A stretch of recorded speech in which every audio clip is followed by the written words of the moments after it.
The wind howled across the desolate, ice-laden wasteland of Antarctica as the C-130 Hercules skimmed low over the frozen terrain.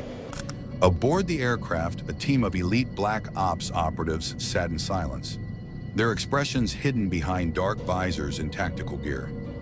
Officially, they were conducting a classified geological survey, but those on board knew the truth. Operation Deep Black was an excavation mission like no other. At the head of the operation was Colonel James Kessler, a seasoned operative with over 2 decades of covert missions under his belt. Alongside him sat Dr.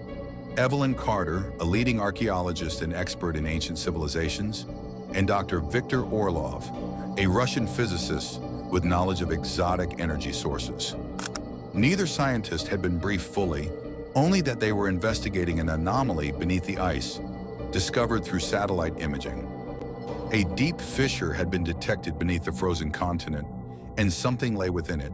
Something vast, something old. As the team rappelled into the cavernous rift, powerful halogen floodlights illuminated a sight no human eye had ever seen. A sprawling metropolis lay buried beneath layers of glacial ice, its towering structures carved from a black, obsidian-like material that seemed to drink in the light. Strange symbols adorned the towering monoliths, their alien script pulsing faintly as if alive. This is impossible, Dr. Carter whispered, stepping cautiously forward.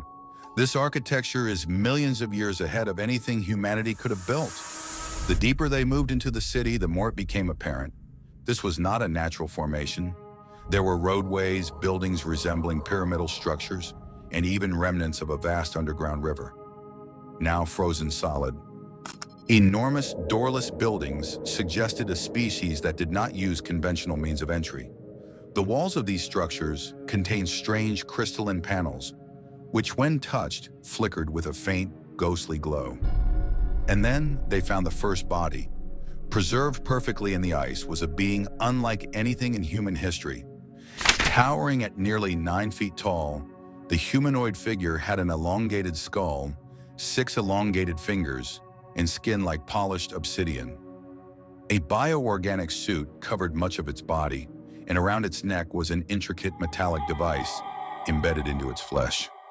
Orlov knelt beside the being, scanning it with a handheld device.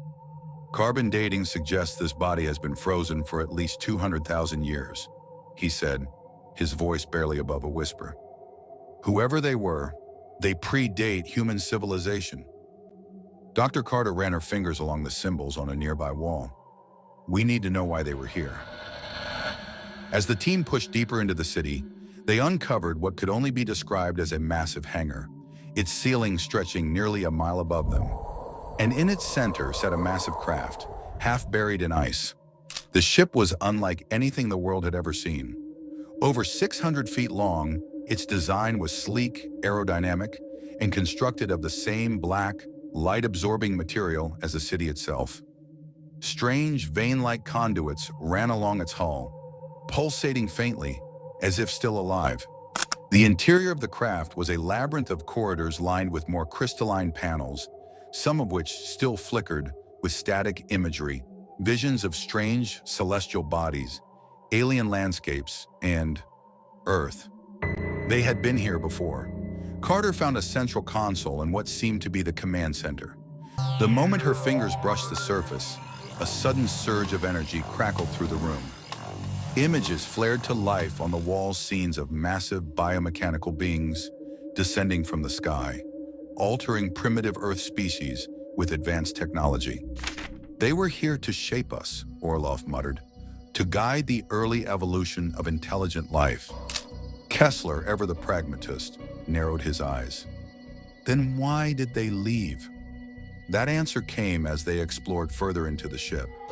Deep within its cargo holds, they found the remnants of something horrifying: biological containment pods, shattered from the inside. The frozen remains of grotesque, inhuman creatures littered the chambers, their forms twisted and mutated beyond comprehension. They were running from something, Carter realized. Something they created, or something that found them. The mission was cut short when Kessler received new orders from command. Erase all evidence, contain the discovery, ensure no information leaves Antarctica. Satellite communications were severed. The scientists and operatives were escorted back to base under the watch of heavily armed guards. Every piece of evidence, photographs, data scans, even physical samples was confiscated. The military wasted no time in using advanced thermal charges to collapse the entrance to the city and sink the alien craft further beneath the ice. Official reports stated the mission had uncovered nothing of scientific significance, but secrets never stay buried forever. Dr. Carter and Orlov, horrified by what they had discovered, refused to remain silent. Months later, leaked documents, satellite imagery, and classified video footage surfaced on underground networks. The world was exposed to glimpses of the massive underground city, the towering alien remains, and even the ancient spacecraft buried beneath the Antarctic ice. Governments scrambled to suppress the information, labeling it an elaborate hoax. But the truth was out there, and those who had seen it firsthand knew that what lay beneath the ice was just the beginning. Because somewhere, out in the void of space, they were still watching, waiting, and one day they would return.